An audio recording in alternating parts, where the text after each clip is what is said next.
Hi, my name is Amin. I live in Southsea in Portsmouth and I've been working from home since last March when we entered the first lockdown. And I work for IBM as a software developer.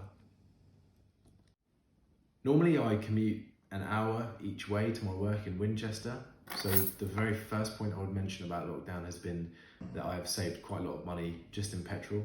I've saved quite a lot of time, and also there's been an environmental benefit to the fact that I've not had to do that drive every single day. A negative point about lockdown and working from home: I live in an apartment here in Southsea, so while we do have the seafront just around the corner, I don't have a garden, so it can feel quite cooped up when I'm working, living and socialising all in the very same room.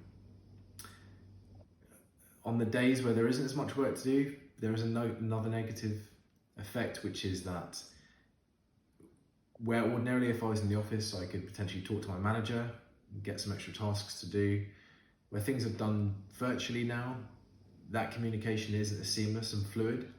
Therefore there can sometimes be days that are slow and there isn't as much work to be done.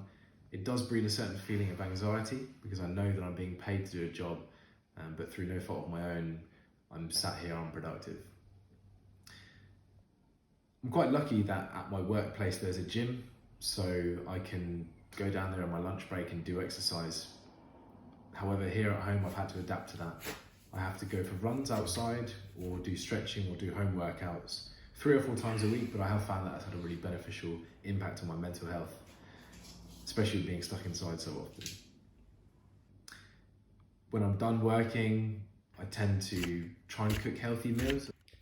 I particularly like spicy Asian food. Being next to the fridge has led to a few snack accidents. Therefore, I've really tried to step up my cooking game and learn to cook some more healthy dishes from around the world. After I finish working, exercising and cooking, I'll generally sit down on the sofa with my girlfriend, have a cup of tea and watch Netflix. Perhaps a bit too much, to be honest with you. So there are lots of good and bad points about working from home, and it seems like it will go on for a little bit longer still.